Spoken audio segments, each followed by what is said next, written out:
Avery Herren. I'm a micro major with a genetics minor.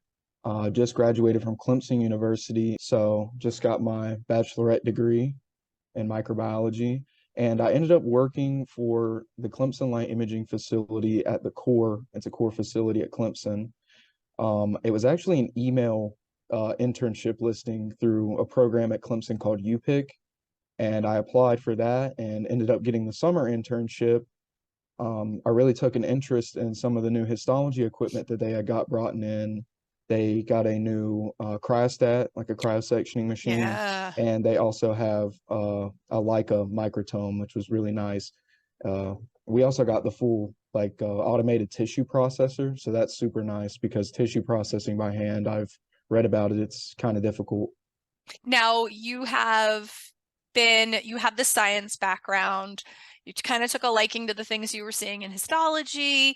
How did you find out about histology training program and why did you sign up for it? So actually, it was my lab manager who was looking for a program to put me in because I had taken an interest in it, and we really needed somebody to kind of know what was going on with histology at our lab because we don't really process a lot of logical samples and Mhm. stuff. We mostly do like weird stuff. We get like fish. I remember I had to section some organoids, some other stuff. Ooh, that's But my lab exciting. manager found the NSH board and they signed me up for the program. They offered to pay for it. And I said, yeah, sign me up. I mean, I'm interested in it. I want to figure out why some of the things we're doing aren't working right based off of previous protocols.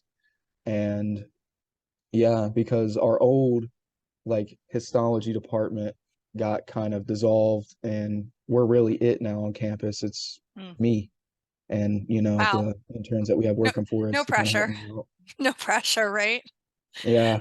And Um, Now you kind of, I don't want to say flew through it, but you went pretty quick. Now you have the science background, so I think there was a lot of things there that probably were second nature at this point. Did you find the pacing comfortable? Did you feel that you were able to pace it the way that you wanted to? yes, because the main thing at our lab is we don't really do a whole lot of specialty stains because we don't want to deal with anything that's like super toxic, like, Yeah. dichromates or any sort of mercurated I was compounds, just any gonna sort say of you're not messing with chlorinated the mercury. compounds. Yeah. I mean, it does sound really great. I did try to convince my lab manager to be like, hey, we should really try and get some of these different fixatives and different stains going on. I mean, at least the silver staining, Mhm. because I mean, that's not super duper toxic, but Yeah, I know, it's but it's really just a still, safety thing. yeah, definitely. Now, you also utilized the discussion form just recently in the main form because you had a problem, and you and I were just chatting before we hit record about what that issue was, and I'm really excited to hear that it sounds like it's resolved, correct? Yeah, I mean, it worked perfectly, and it's really economically viable too because the xylene substitute based resinous permanent media is only like $24, for a little bottle, and the other stuff we were getting was aqueous H&E mount, which was just terrible. It was awful. It was like $300 a bottle. It was really bad. So better And better results and not as expensive. oh yeah, amazing results. Like Awesome. the eosin would bleed out within 15 minutes of using the aqueous mounting media with the new xylene substitute based stuff. I mean, even though I have to let it dry in the fume hood just for protect myself from the fumes and stuff, it dries so much faster and it looks so much clearer and better. It's amazing. And I can tell that now because before I would have these amazing looking samples, like three different shades of eosin differentiation. Nuclear detail is super crisp because I take all of the tissue from fixation to processing to I do everything start to finish, Well, you're like it, every right? aspect. Yeah. You're the whole lab at this point. Well, at least for the histology stuff, because Yeah. we also do antibody staining, so I also do a little bit of that. Oh, nice. But for the most part, all the histology is I'm taking the lead on that. So I want to ask your tips and insight on two things. The first is if somebody is contemplating entering into this profession, what advice would you give them, whether it's related to this program or just in general? Because I think you, like a lot of people in the field, they fall into it. Mhm. And so it's, I don't think anybody goes, you know what? to go to get, go to school for histology. Most people kind of stumble into the profession. Any insight or tips for anybody who's at that teetering point? Well, I kind of had a little bit of background as a micro major because I was used to some of the like gram staining and other stuff. So I was familiar with, mordants and decolorizing and stuff like that, and kind of understanding how the base chemical reactions work between the membrane of what you're trying to do with the stain, like the different types. But I mean, overall, the biggest thing is even when I had setbacks or failures, I tried to look at next time, what could I do better, read more, learn more, and definitely going back to certain videos in the program and rewatching them and really taking uh, detailed aspects of what they were like giving us in like the video itself, the baseline knowledge of what was happening and why we're doing certain things during staining and fixing and all of that good stuff, and just making small tweaks as I go. Now I've got everything down pat. Like I have a pretty good H&E protocol that's consistent for a bunch of different types of tissue. I mean, it works for fish, it works for pigs, all different types of organs.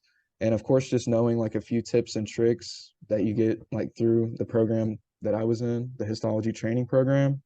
I mean, it's super beneficial because it's just stuff that you don't really hear. Like maybe you'll find it posted on a forum like 10 years ago. I was browsing like 10 or 12-year-old forums looking for, There's good quick stuff out there solutions. still, and you'll probably see Yeah. some of the same names, ironically, some of the same names in those forums from 10 to 15 years ago.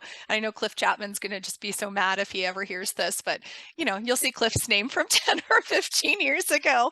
And for anybody who doesn't know, Cliff teaches our H&E and special stains section. And so, but yes, there's a reason we coerced Cliff into this with us. No, what's the future looking like for you? What's your plan? Staying there at Clemson, the one man show? Well, for right now, I just graduated. I didn't take any debt from college, so I Nice. really got lucky with that. I had to work really hard to make sure that that happened. But right now, I'm just comfortable being out of college and to be making pretty decent money and doing the stuff that I love. I'm thinking about going back to school with Clemson to get my master's in microbiome. Nice. And, because microbiome is just one of them skills you don't really lose, even if you don't necessarily use it all the time, because you just go back to the basics. But as for like going into the future, just continue my education.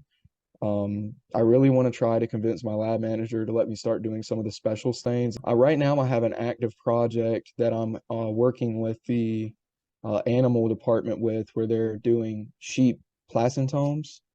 And so I'm doing all those they'll literally bring me fresh, unfixed tissue because I can't be there in the slaughterhouse when they do it. So I'm just Yeah. like, put it on ice, get it to me as quick as you can. Wow, And that's I mean, exciting. yeah.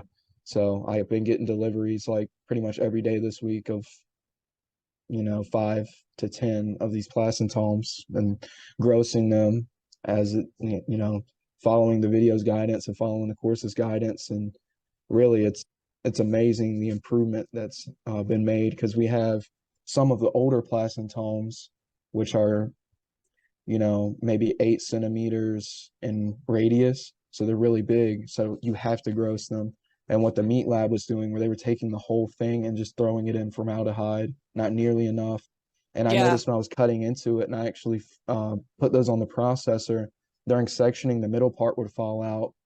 I looked at some of the raw placentomes before I put them on the processor and realized the inside was still pink. It wasn't even fixed. And that was from a previous, before I started working there. So now that I'm here and I kind of know the correct way to do things for the grossing and fixing, 3 millimeters, make sure you open up the tissue, maybe use more fixative than what you think you need, 15 to 20 times volume. And yeah, they really look leaps and bounds above the old stuff that we had.